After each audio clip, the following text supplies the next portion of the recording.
If you're not your thoughts, then who or what is doing all this thinking? The voice in your head, the mental chatter that narrates your day, plans your future, replays your past. What if it isn't really you? Most people never stop to ask that question, but once you do, it begins to unravel everything you thought you knew about yourself. So before you get comfortable, take a moment to like the video and subscribe, but only if you genuinely enjoy what I do here. Now breathe. Let the question linger like fog drifting over a still lake. You are not your thoughts. That idea sounds strange at first. After all, we live inside this internal monologue. From the moment we wake up to the moment we drift off, something in us is always narrating, wondering, judging, remembering. It feels so personal, so intimate. But have you ever noticed how thoughts just appear, uninvited, unplanned, and sometimes completely random? You're folding laundry and suddenly, you're reliving a conversation from 3 years ago. You're eating breakfast, and your mind leaps to what you'll say in a meeting later. You didn't ask for these thoughts. You didn't summon them. They arrived like strangers knocking on your door in the middle of the night. And yet, because they arise in your own mind, you assume they're yours, that you are the one thinking them. But if you really were thinking every thought, you'd be able to control them. You'd only have helpful, productive, inspiring thoughts. No anxiety loops, no repetitive worries, no mental junk mail. The truth is, most thoughts think themselves. They arise from somewhere deeper, somewhere invisible. The untrained mind doesn't command thought, it hosts it. In Buddhist psychology, this is not seen as a problem. It's simply how the human mind behaves when left to run on autopilot. The Buddha called it the monkey mind. Always jumping, always restless. Not malicious, just untamed. But this untamed mind can be observed, and that observation is the doorway to freedom. Thoughts don't emerge in a vacuum. They follow causes and conditions. One thing leads to another, then another, in a chain of reactions that unfold without conscious planning. A smell reminds you of childhood. A sound triggers fear. A single phrase pulls you into a spiral of doubt. Each moment is a web of tiny triggers, and the thoughts that arise from them are not you, they're reactions passing through. Let's make this even clearer. Imagine you're staring out the window on a quiet afternoon. Your mind drifts to a memory. That memory triggers a worry. The worry produces tension in your chest. The tension leads to a story about failure or fear. This all happens in seconds. But at no point did you sit down and say, I choose to feel this. It just happened.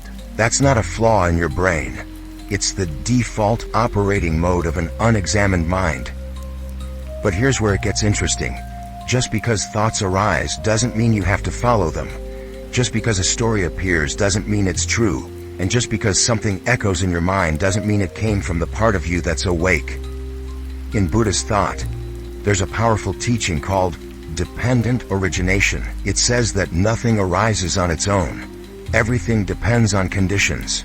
Every thought, every feeling, every urge is like a fruit ripened by countless unseen roots. You don't control when the fruit appears, but you can change the soil it grows in, and you can learn to step back and observe the orchard instead of grabbing every fruit that falls. That's the beginning of liberation. Not from thinking, but from identification with thinking. This is where most of us get stuck. We mistake the voice in the head for who we are, but thoughts are like clouds passing through the sky. The sky itself doesn't cling to them. It doesn't choose which ones come. It just holds them. The question is, can you be the sky? Can you sit behind the thinking, watching without grasping, without believing every single thing that floats by? There's immense peace in that. Not because the mind becomes perfectly still, but because you stop believing that every thought matters. You begin to see thoughts as just thoughts, not truths, not commands, not the essence of who you are. And in that space, something else emerges. A quiet, a presence, a witnessing that doesn't need to speak. This awareness is not flashy, it doesn't scream for attention, it simply is. And it's always been there, just behind the noise. In the next section, we'll try a short experiment. It might seem simple at first, but it will show you something no amount of explanation ever could. A gap in the noise, a space between the waves. And what you discover in that space might just change the way you see yourself. Forever. Close your eyes for 10 seconds and try to predict your next thought. Go ahead. Pause everything. Watch carefully. What do you think will arise in your mind? Now open your eyes. If you were really able to predict it precisely accurately, you'd be among a rare few. Because for most of us, the moment we try to control or anticipate a thought, the mind either goes blank or shifts in a direction we didn't expect. That's the point. The very act of trying to know what you'll think next changes the conditions under which thought arises. The system is not yours to command. This short experiment isn't just a mental trick, it reveals something profound. Thought is not a fixed process, it's dynamic, fluid, and reactive. And more importantly, it's not under the control of a central permanent self. This idea is deeply unsettling at first. We grow up assuming that behind all our thoughts, actions, and decisions, there's a solid I running the show. But when you try to catch that I in the act of thinking, it slips away. It can't be pinned down. It can't even be located. It's like a mirage, always just out of reach. This is where Buddhist philosophy comes in, not to answer with more beliefs, but to invite you to look more deeply. One of its central insights is called Anatta, the teaching of non-self. According to this view, there is no unchanging, independent essence behind the experience of being you. What you think of as the self is a bundle of processes, mental, physical, emotional, arising in tandem, changing moment to moment. Let's return to the thought experiment. When you tried to predict the next thought, what actually happened? Likely, you either saw nothing for a few seconds, or something unexpected popped up. You didn't author that thought. It wasn't premeditated. It just arrived. That's the nature of thought, spontaneous, triggered by unseen causes, shaped by past impressions, present context, even bodily sensations. This realization is not meant to strip away your identity, but to offer freedom from the illusion of control. Because if you're not generating every thought, then you don't have to believe every one. And that's the real power, stepping out of automatic identification. Thoughts come, thoughts go. But who or what is watching them? That's the real question. The observer, the silent witness. The part of you that sees the thought but isn't entangled in it. That awareness is often drowned out by the noise, but it never disappears. You can't predict it because it's not a thought. You can't hold it because it's not a thing. But you can feel it when you stop grasping. Let's imagine your mind is a pond. Thoughts are ripples on the surface. Most of the time we focus on the ripples. We judge them, react to them, try to make sense of them. But beneath the ripples is clear water, still, undisturbed, waiting. You don't need to stop the ripples. You only need to stop being consumed by them. That clarity is your natural state, and the more you observe without grasping, the more often you return to it. Buddhism doesn't ask you to get rid of thoughts. It simply asks you to see them for what they are. Impermanent, conditioned, and not you. The same goes for feelings, impulses, desires. They are not problems. They are just weather patterns, and just like the weather, they pass. But when you identify with them, you suffer. You get caught in the storm, instead of watching it move across the sky. The 10-second experiment shows you the storm can't be steered, but it also shows you the sky is always present, and the sky never fights the clouds.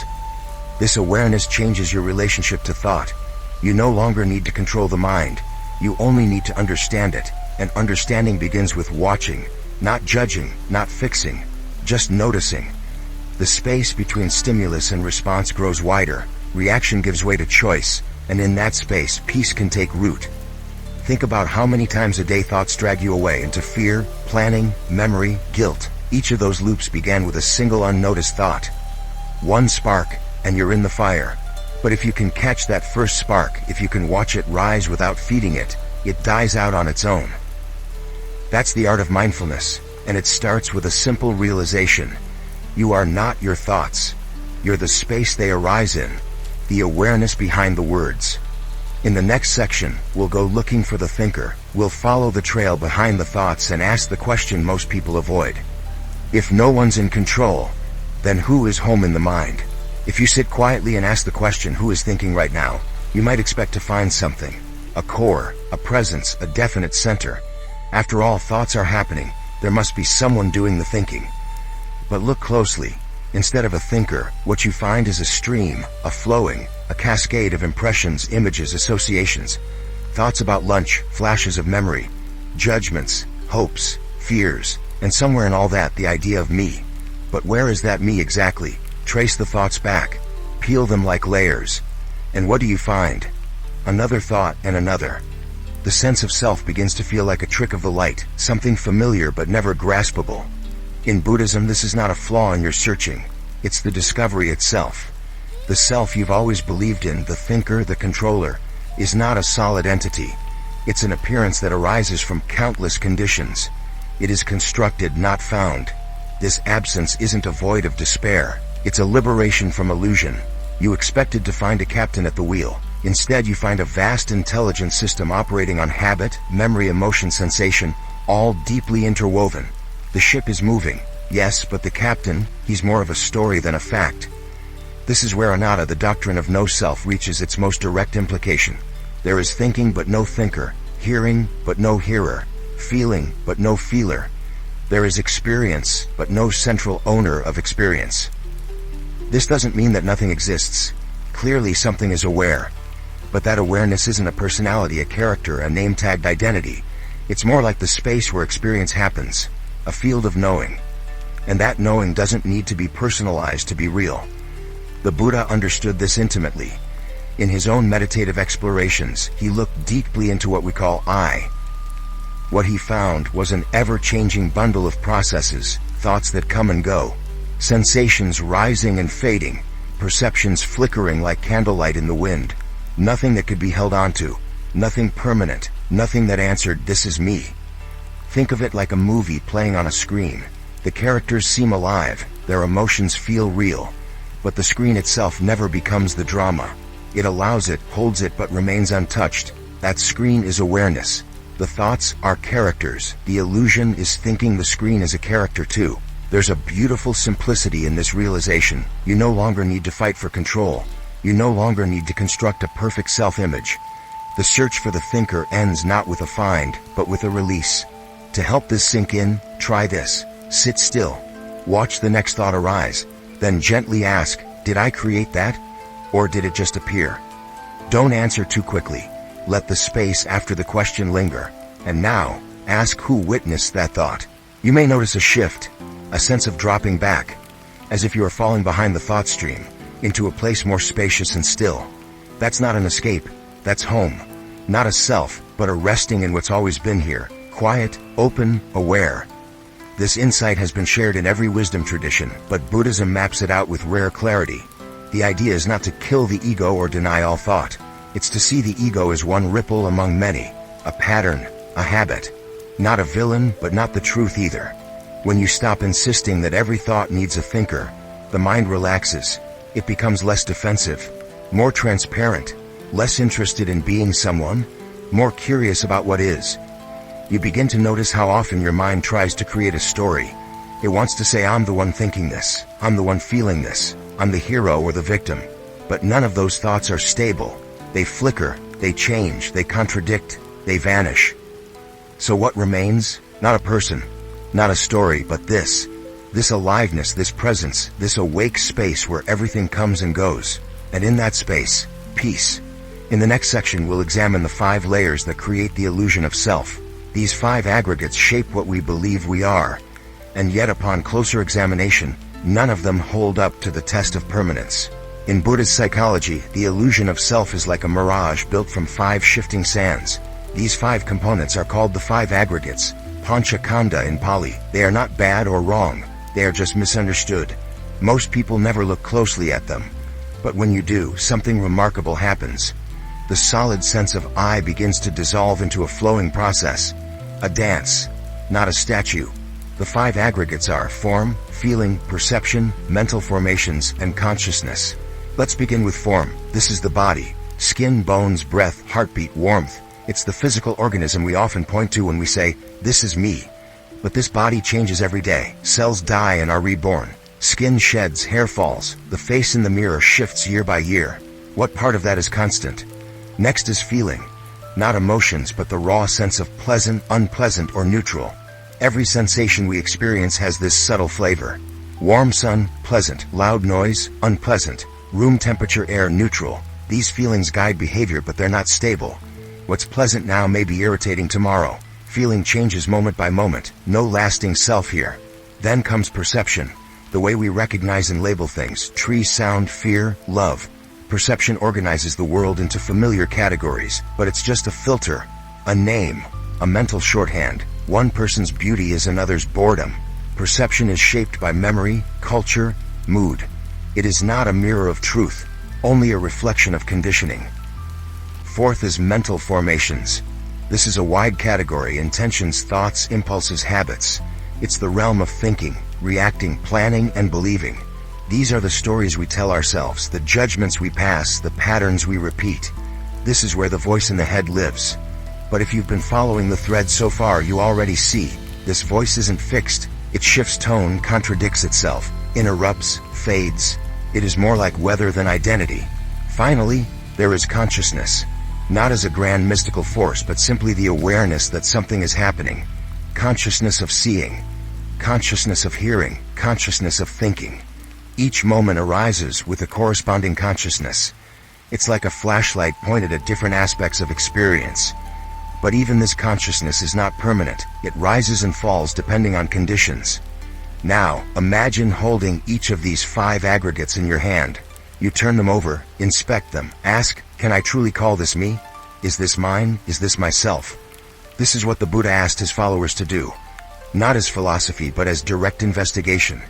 He invited them to sit, observe, and look into these layers, not to theorize about the self, but to watch it dissolve under scrutiny.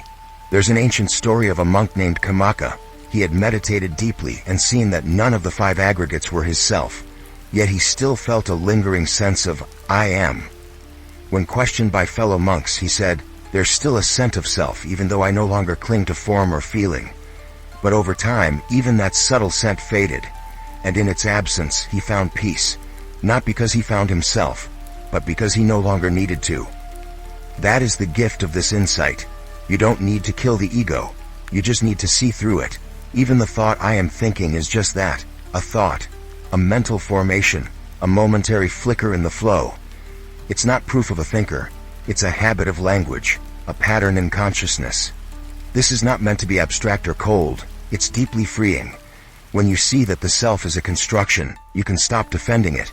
You can stop comparing, proving, grasping. You can begin to live more lightly, more spaciously. Think of how often we suffer because of this mistaken identity.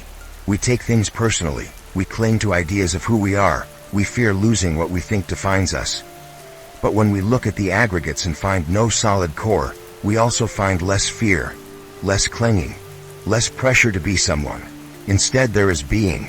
There is presence, there is awareness. This awareness is not inside any one aggregate. It's not form or feeling or thought. It's what allows them to arise and be known.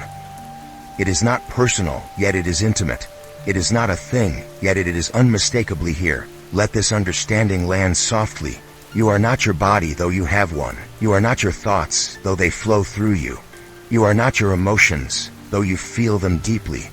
You are the space in which all of these come and go. In the next section, we'll explore what it really means to live like this. To let thoughts be river, not self. To move through your days as the sky, not the cloud. This is not about detachment in the cold sense. It's about intimacy without entanglement. You meet each thought like a passing traveler. Hello, goodbye. No need to build a home for every stranger. The metaphor of the river runs deep in Buddhist insight. There is even a famous analogy called the raft parable. The Buddha said the teachings themselves are like a raft. You use them to cross the river, but once you reach the other side, you don't carry the raft on your back. In the same way, thoughts are tools, not identity. You use them, honor them, then release them. Even thinking itself, so often glorified as the height of human power, becomes more beautiful when seen in this light.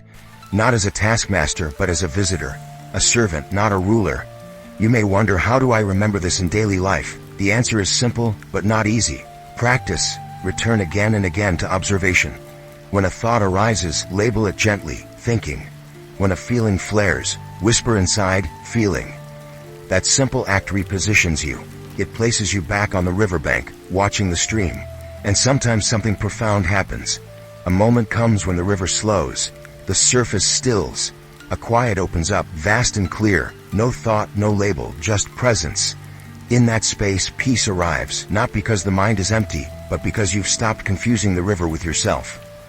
In the next section, we'll meet the monkey mind and the gift of mindfulness. You'll see why fighting the current never works, and how awareness is the gentlest way to change everything. Imagine a monkey leaping from branch to branch, chattering endlessly, never still for more than a moment. This is how the Buddha described the untrained mind. Not because the mind is bad, but because it's restless, always searching, reacting, grasping. That monkey is inside all of us, whispering thoughts before we can catch them, jumping to conclusions, swinging wildly from worry to fantasy to memory.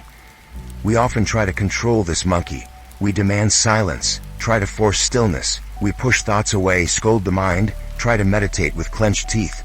But the more we resist the monkey, the louder it gets.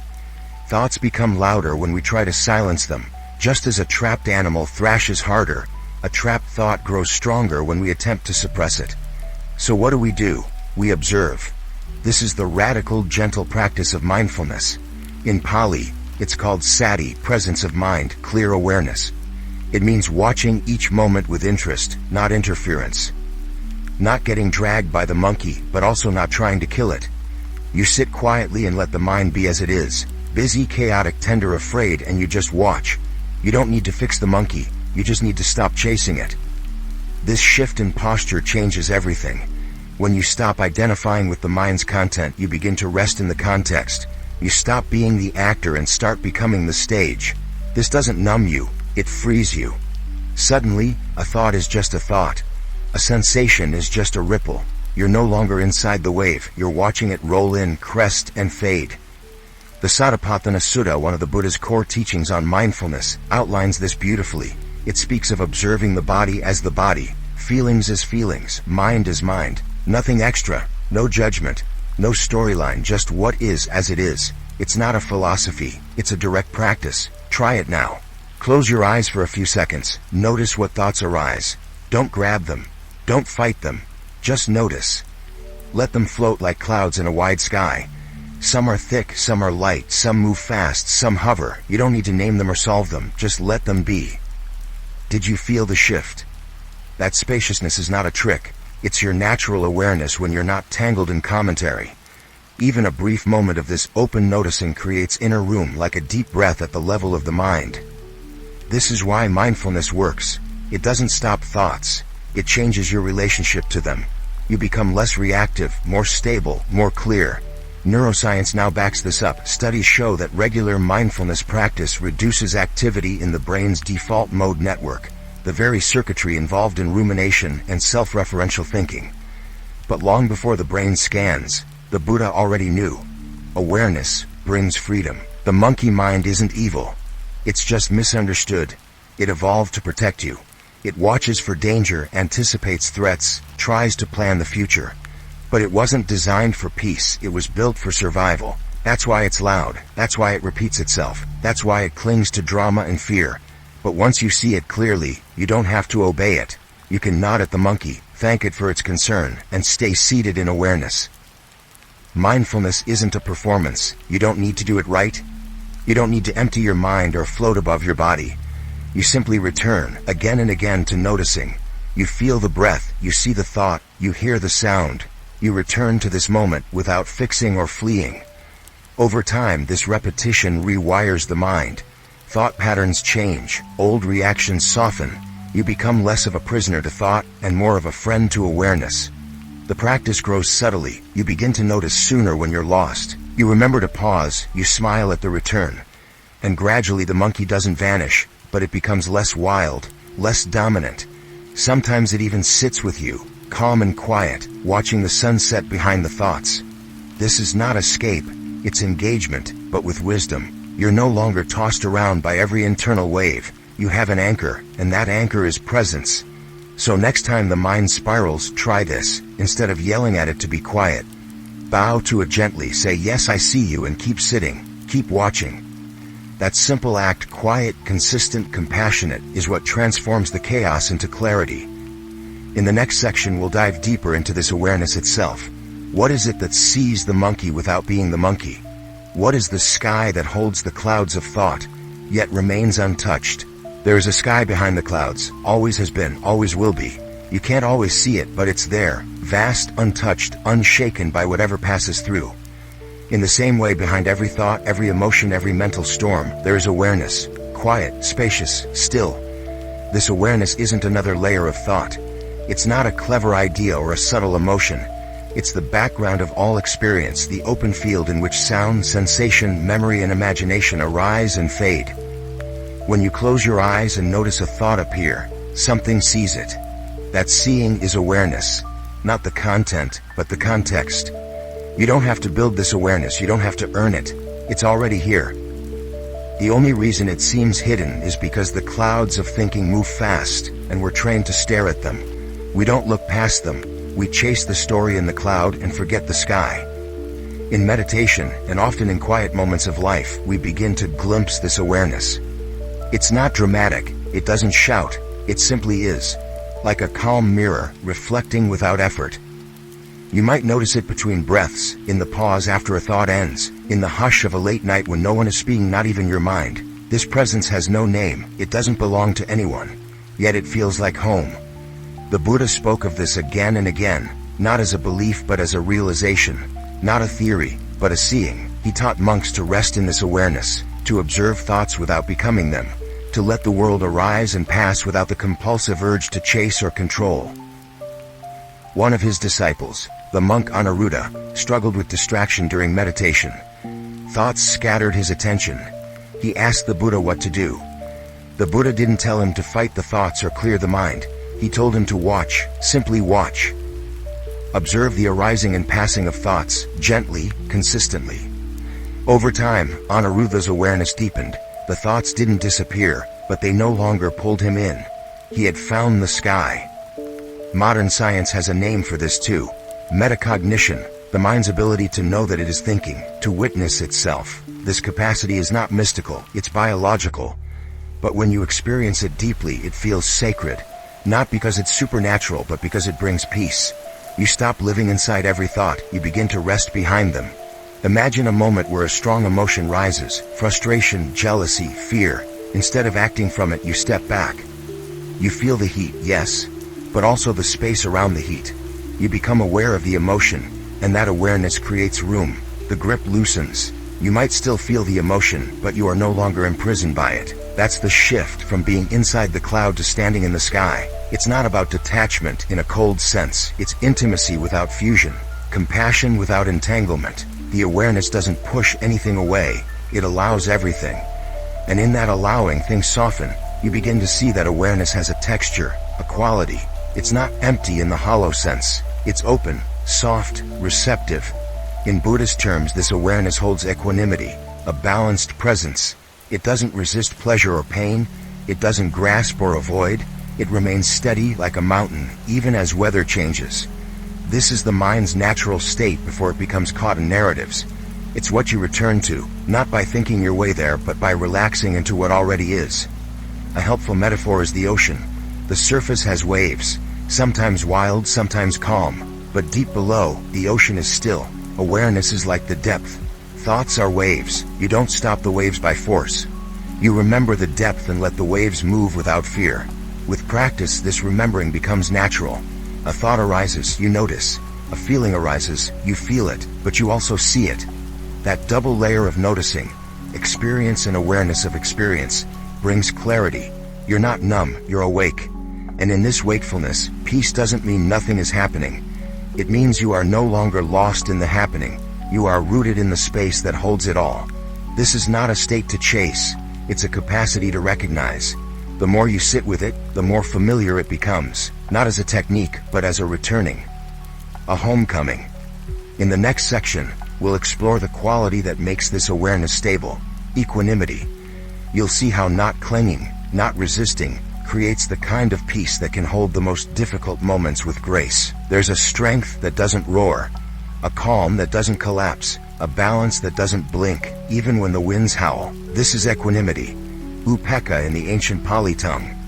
Not indifference, not passivity, but the quiet courage to remain centered in the face of everything. Equanimity is what transforms mindfulness from a momentary insight into a lifelong refuge. It's the deep stillness beneath presence, the quality of heart that lets awareness remain open, even when life burns or aches or dazzles. When people first touch awareness, they often feel peace. But then a sharp emotion rises, grief, anger, shame, and they think they've lost it. In truth, awareness hasn't gone anywhere. What's missing is the capacity to stay open when things get hard. That's where equanimity lives. Imagine a storm rolling across a field. Thunder crashes, wind rages. But somewhere in the middle, there's a tree that doesn't bend. It watches the storm. It feels the rain. But its roots go deep. That's equanimity. Not being untouched but unshaken. In daily life, equanimity means you feel everything, but you cling to nothing. A compliment lands and you smile, but it doesn't inflate you. A criticism hits and you feel it, but it doesn't define you. You stay centered in what sees, not in what moves. This quality can be cultivated. It's not something you're born with or without. Like a muscle, it grows with gentle repetition. Each time you notice a reaction beginning and choose to observe instead of obey, equanimity strengthens. Each time you pause before speaking, each time you soften around discomfort, each time you let a thought go without chasing it, you're practicing. Buddhism teaches that equanimity is one of the 4 sublime attitudes, the Brahma Viharas, alongside loving kindness, compassion, and sympathetic joy. Together, they form the heart of awakened presence. But equanimity is the one that holds the others steady. It's the one that keeps love from becoming attachment, compassion from turning into overwhelm. There's something deeply reassuring about this. You don't need to fix every thought or feeling. You don't need to fight your reactions. You only need to be with them, with balance. Let them rise, let them fall, let them pass like weather. Even neuroscience echoes this. Studies show that training in equanimity changes how the brain responds to emotional triggers. The reactive circuits calm. The space between stimulus and response grows. You're not frozen, you're free. Not numb, but awake without clinging. One way to taste equanimity is to notice the space between breaths, that little pause after the exhale. It's not dramatic, it's not flashy, but it's there. A still point in the motion, a reminder that everything comes and goes. Thoughts do, moods do. Even the self-image you carry today will change tomorrow. When you understand this deeply, not just in thought but in your bones, you begin to trust the flow of experience. You don't need to hold so tightly. You don't need to fear every wave. You know the ocean is still beneath the surface. This doesn't mean you never act. Equanimity doesn't erase engagement. It grounds it. You speak from clarity, not reactivity. You help where help is needed, without needing to control the outcome. You live with heart, but not with a clenched fist around life. Think of someone you've known who had that presence. They didn't need to dominate a room. They didn't need to be right. They just were, fully there, fully human, yet deeply anchored. That is what equanimity brings. A quiet dignity, a settledness that doesn't need drama to feel alive. There's a practice you can try. The next time a strong thought or emotion arises, say silently to yourself, "This too." Not to dismiss it, but to include it in awareness without resistance. This too is part of the sky. This too can be seen and let go. You're not erasing yourself. You're remembering that you are not the wave. You are the awareness that watches it rise and fall. And sometimes in the heart of the most turbulent moment, you'll notice something strange. Nothing needs to be different. You're present. You're steady. In the next section, we'll explore how to bring all of this into everyday life. How to think wisely without being trapped by thought. How to engage with the world without getting lost in it. In daily life, thoughts are tools. They help us plan, communicate, learn, remember. Without them, you couldn't navigate your schedule or explain how you feel. But there's a fine line between using thought and being used by it. And that's where wise attention comes in. In Buddhist teaching, this is called yoniso manasikara, attending to things in a way that leads to understanding and liberation rather than confusion and suffering. It means looking deeply, not just reacting, engaging thought as an ally, not a master.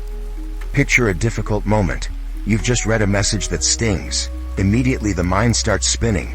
Defense, judgment, anger, maybe shame. That's automatic attention. It rushes forward, fueled by habit. But pause for even a second, and you create a fork in the road. Instead of chasing the story, you can shift to wise attention. What is this really? Where is this pain coming from? Is it true? Is it helpful? This doesn't mean overthinking. It means seeing. Thought is process, not identity. Reaction is energy, not instruction. Suddenly, there's space to choose. Let's look at a more mundane example: solving a difficult problem. Say you're trying to figure out a complex math equation or write an email that matters. The mind begins to assemble pieces: past knowledge, logic, intuition. This is thought working well, focused, purposeful. But then frustration hits. A voice in the head says, "You're not smart enough. You always struggle." That's not thinking, that's identification. That's the mind turning on itself. And it happens fast. In those moments, mindfulness helps you step back. You name the inner pattern, judgment, doubt, story, and you return to the task without feeding the self-image. Wise thinking doesn't mean perfect thinking, it means spacious thinking. It means knowing when the mind is serving the moment, and when it's serving ego, fear, or habit. There's a story in the Buddhist tradition of Angulimala, a feared murderer who met the Buddha, and had his entire worldview shattered by a single moment of presence.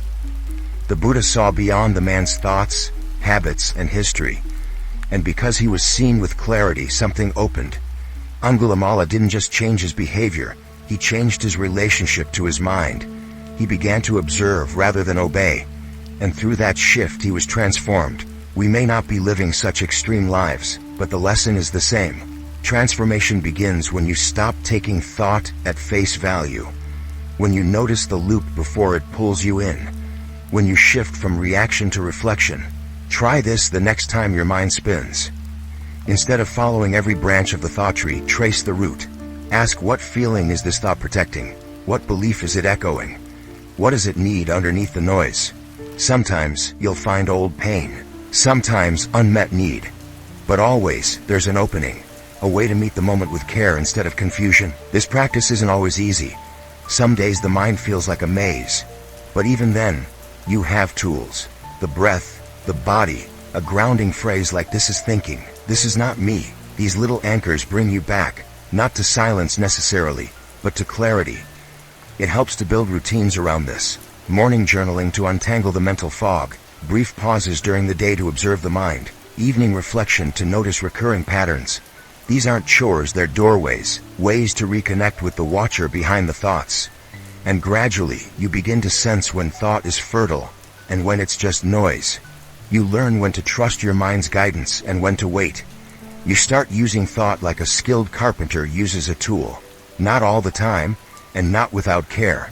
There's a metaphor in the sutras about using a raft to cross a river. It's useful, essential even. But once you reach the other side, you don't carry the raft on your head, you leave it behind. In the same way, thoughts carry us through certain tasks, but we don't need to carry them into every moment, especially not when the moment asks for stillness, presence, or silence. Wise attention is not rigid, it adapts. It knows when to focus and when to rest, when to question and when to trust, when to think and when to simply be. This is the middle path, not rejecting thought, not clinging to it, walking with it, but not being pulled by it. In the final section, we'll return to the original question. If you are not your thoughts, then who's thinking them? The answer may not come in words, but in silence. A silence that reveals not absence but presence, not emptiness but truth. Let's return to the question that started it all. If you're not your thoughts, who's thinking them? You've followed the river of mind, sat with the monkey of distraction, watched clouds drift through the sky of awareness. You've looked for the thinker behind the thoughts, and again found only the arising and passing of mental events, fleeting, fluid, ungraspable. And now, standing here on the far shore of inquiry, the question no longer demands an answer, because something deeper has emerged. It's not a conclusion, not a sentence that can be boxed and memorized. It's a shift in perception, a gentle falling away of the need to know in order to be. You've seen that thoughts arise from causes and conditions, not from a central controller. You've witnessed how identification with thought creates tension, and how stepping back into awareness dissolves it. You've practiced letting things be as they are without grabbing, without resisting. And in that practice you've touched a kind of peace. And perhaps most importantly, you've realized that there's nothing missing. The awareness behind the thoughts was never absent, it was simply overlooked. This awareness doesn't have a voice. It doesn't argue, it doesn't label itself. But it sees, it knows, it holds. Like the sky, it contains everything without being touched by anything. It allows thought without being a thought. It allows identity without clinging to form. It allows the question, who's thinking this, to rise and fall without grasping at the answer. This is where the teachings of the Buddha gently point, not toward more thinking, but toward the clear space beyond it. In the Kulamalunkhya Sutta, a man asks the Buddha a series of deep metaphysical questions. Does the self exist? Is the world eternal? What happens after death? The Buddha remained silent. Not because he didn't know, but because he knew that the answers weren't the way. He offered no explanation, only presence. Because in that silence, something else is revealed, not a concept, not a belief, but a knowing that doesn't depend on thought, a clarity that doesn't need words, a peace that doesn't require resolution. So when the mind asks again, who's thinking this? You can smile gently, you can let the question hang in the stillness, and in that pause, you find something greater than an answer. You find the end of the search. You are not the thinker, you are not the thought, you are the seeing, the holding, the spacious aware silence through which all things rise and fall. Let that truth settle in. Let it ripple through the body, soften the breath, open the heart. There's no need to understand it completely, only to rest in it, to trust it. Because the moment you stop grasping for the thinker, you begin to embody the awareness that was here all along. And that is enough. Now, let it all fade. The thoughts, the words, the teachings, like echoes slowly dissolving into distance. Be soft, not because it is empty, but because it no longer clings. Let the body grow heavy, supported by stillness. Let the breath become the only rhythm you follow now. You don't need to remember everything. You don't need to figure anything out. The practice is not in answers, it's in this gentle return, again and again, back to the quiet space that watches without judgment. The mind may wander. That's okay.